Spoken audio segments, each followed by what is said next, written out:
Good morning everyone, my name is Michelle, I hope you're doing well. Welcome to another video. It is Friday morning the 9th of May.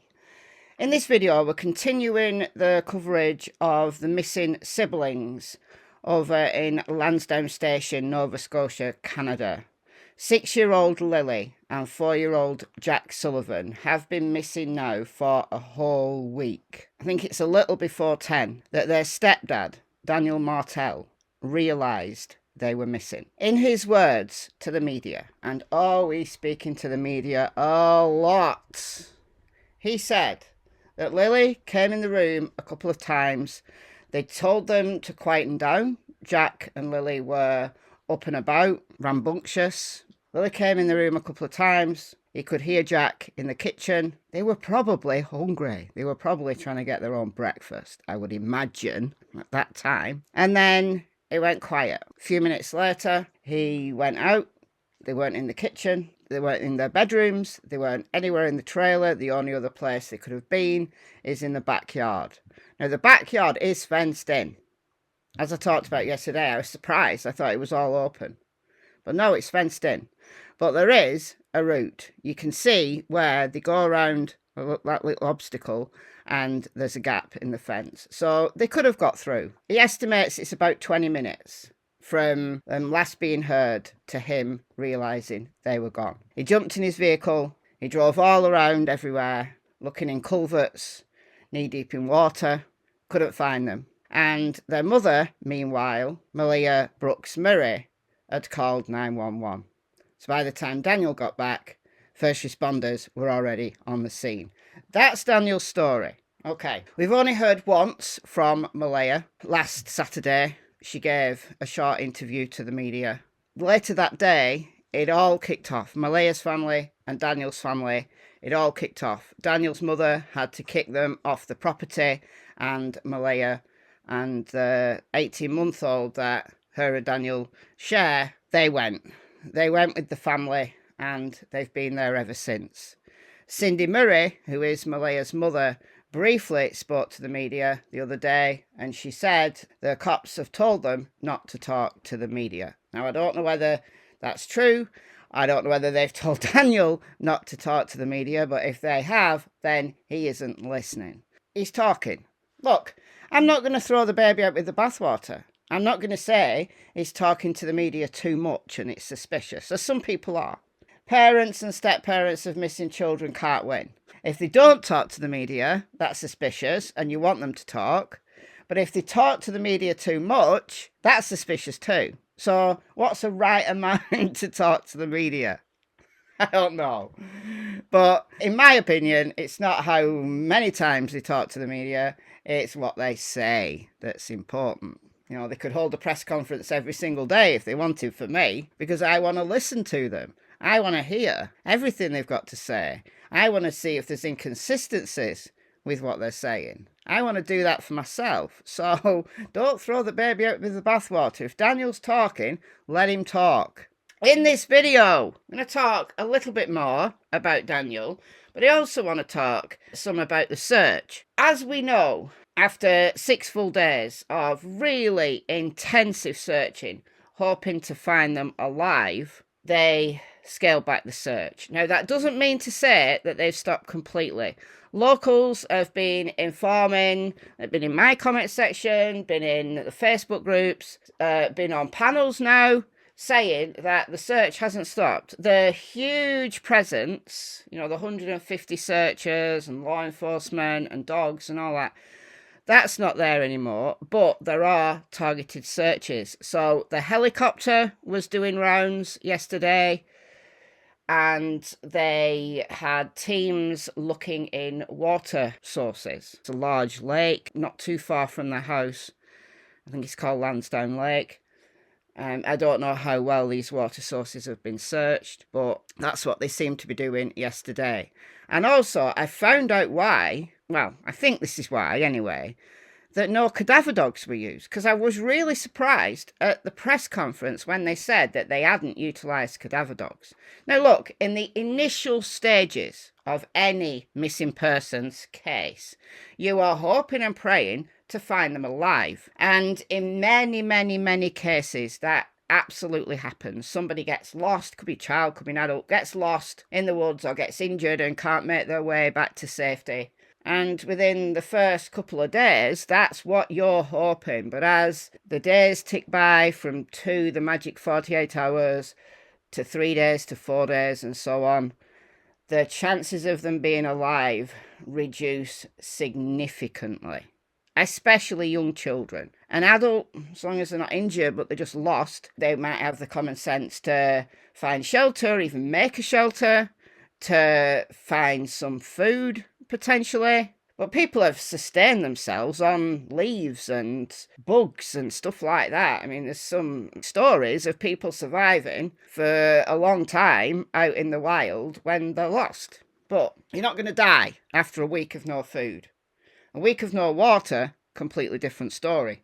However, 2 little kids, not going to have the knowledge, the common sense, the capacity to do anything like that an adult might be able to do.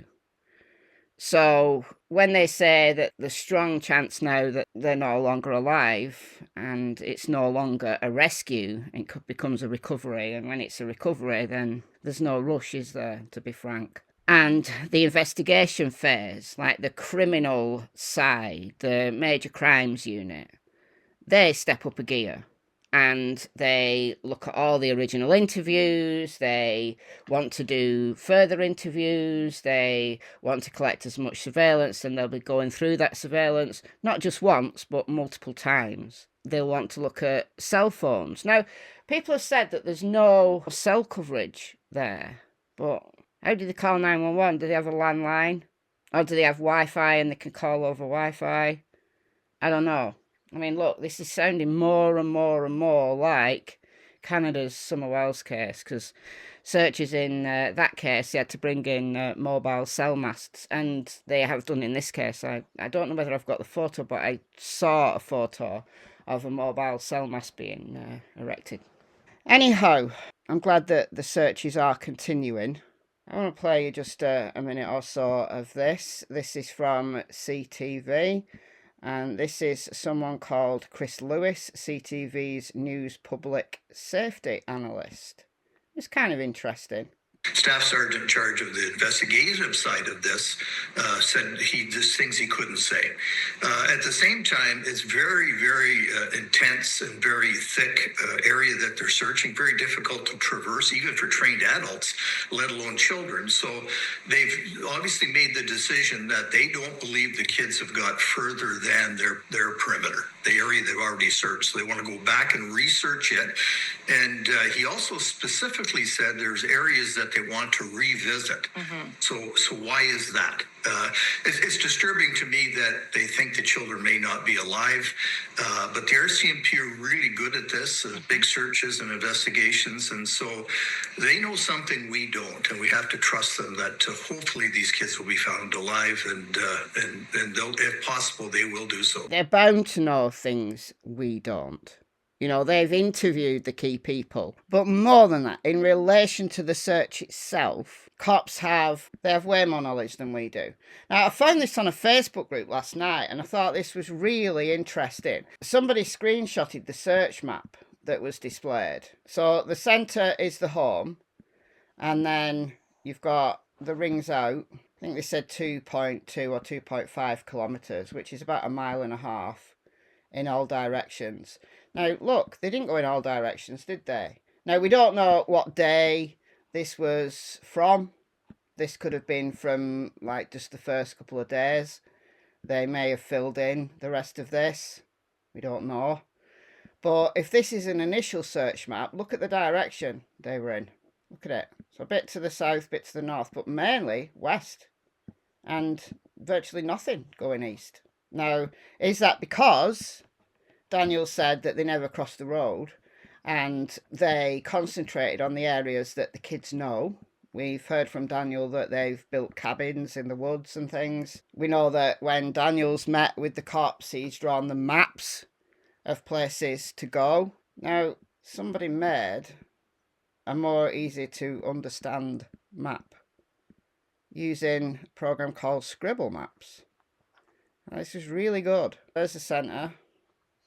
and then 0.5, 2.5, 4, 6, 8 kilometers. I have to convert it all to miles, but we know they did.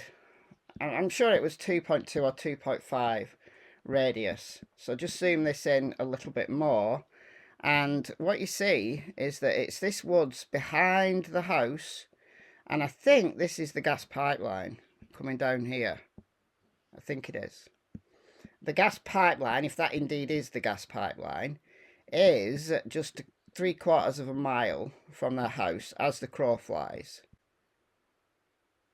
So 0.7, almost 3/4 of a mile. So not that far, even for 2 kids, not that far. And it is possible to get there. There's this road. You know, if they got to this road, you up this road to that far, and then there's a lot of open areas. I mean, there's a lot of really dense areas, but there's a lot of more open areas. Even the open areas, though, might be hazardous. You know, the stuff around here that looks fine to walk in, and you get there and it really isn't, because it's like overgrown and you can't tell on a map. But if that's the gas pipeline, there was a rumour early on that on Saturday children's boot prints were found on the gas pipeline. But there was also a rumour that the footprints were found closer to the home, like near the driveway. So I kind of discounted the gas pipeline thing, but looking at the search map, I'm thinking, is that why they focused in this area initially? Thinking that they've gone to the gas pipeline, walked along the gas pipeline, and maybe tried to get home. But they obviously don't know how far they'll have walked the pipeline. But what if they walked the pipeline this way? What if they got out of the search area? Like walking on the pipe, that's going to be easy to walk, isn't it? Easier to walk than through the woods. So there is a possibility that they did wander off. Why they wanted to, why they went, were they looking for food? Were they on an adventure? You know, Lily packs her backpack. They want to head out because they're bored. I have no idea, but it is possible. We have to keep that in play. Don't throw that out, like saying, oh, they would have been found by now, because it's incredibly difficult in terrain like that. Things get so easily missed. Evidence, even bodies get so easily missed. But I was saying about the cadaver dogs, and then I went off on a tangent. There's actually only 12 cadaver dogs in the whole of Canada, and only 1 in the province. So perhaps they don't use cadaver dogs in just searches. The main dogs that are important in the early stages are the live scent trackers, you know, tracking live people. But generally, in this country and generally in the United States, as I've seen, cadaver dog teams are used as well, like to run over the property, to go through the house, to go through vehicles, to go through specific areas that, you know, someone may have been potentially murdered or something happened, and they run the cadaver dogs just in case. But they haven't in this case. At their press conference, they said that they'd not use cadaver dogs. Like, the working theory was that they'd wandered off. Once it was realised that if they wandered off, they're no longer alive, then that was it. But again, the search hasn't stopped, it's just been scaled back. But if there's only 12 cadaver dogs in the whole of Canada, then they probably have to use them sparingly. So that must be the reason why. I want to just talk about Daniel for a little bit. Daniel is still talking to the media. There's all sorts of theories and rumours and things like that going on at the moment. He says that they're flying someone in to give him a polygraph, that he's asked for a polygraph. There's none in the area, so they're flying someone in to give him a polygraph. Listen. You said they're flying in someone to do a polygraph test. Is that on you? That's not just on me, but on everyone. That's what I asked for. I asked for that so early on, and there's not many places that do it in Canada, so they're flying somebody in. Why do you think you need to do that? Do you think they don't believe you? I think their side of the family doesn't believe me, and I just want to clear it up for everyone. Clear it up for everyone, not just the people online making crazy accusations and everything else. I've got news for you, Daniel. If you're completely innocent, you doing a polygraph and passing is not going to stop the internet rumours. It's not. Look, we know polygraphs are not admissible in court for a very good reason. You can fool a polygraph. The polygrapher can ask the wrong questions. You can pass when you're guilty. You can fail when you're completely innocent. People aren't going to believe you even if you pass a polygraph. So if you want to take a polygraph just for that reason, then I don't know. I don't know what to tell you. I really don't know what to tell you. But somebody went into the Facebook groups yesterday to defend him. Posted anonymously. I'm just going to put this out here. I know the stepfather for a very long time, and never once has he shown me any signs of anger. He was always good to the kids and does not do any heavy drugs. He's a kind, polite guy. I'm not just saying this because I know him, but I don't think he had anything to do with this. He has been following all police orders. He let them search the property over and over. He offered them a drug test, a lie detector test. He also gave them his laptop and cell phone to be looked at. He has nothing to hide. When all this comes out, he didn't do it. I hope a lot of you are ashamed of yourself. He took care of those kids more than the mother did. Sometimes the nicest people can be monsters, I understand that. But I can honestly say I don't think he would ever do this. I think he was just probably threatened really bad. If he says something, he may die. Or he just really doesn't know what happened. He's out there looking for them hours and hours. The mom isn't even caring to look. Now, people rightly said that we don't know who this is. It's an anonymous person. It could be Daniel. It could be somebody from Daniel's family to bolster his reputation. I take it with a grain of salt. I just find it interesting. Some of the comments are also interesting because this person comes back and says, you guys all don't know that more than twice she, so Malaya, has got drunk and attacked him. And he didn't even raise a finger back to her. He wasn't an aggressive guy at all. You could be a woman and push him over and he would just stand there. It's food for thought, isn't it? That when she's drunk, she attacks him. Well, that is food for thought. Was she doing this to the children as well? Did he see this happen firsthand? Does the administration of the page know who you are? Anonymous participant, why are you posting this anonymously then? Anonymous participant wants to know why this person's posting anonymously. Oh dear. But no, look, seriously, I thought that was interesting. There's two sides to every story. There's a reason why her family were kicking off. And what's this about? That if you say something, you might die. I mean, what's that about? I've said from the jump that there's stuff here that we don't know. Now, maybe the cops know. Maybe the cops have discounted some stuff. Maybe they're following up on certain things. Maybe there's the leads that they're not talking about that they mentioned at the press conference. Maybe there is family stuff that we don't know about that is of importance in this case. We don't know what we don't know.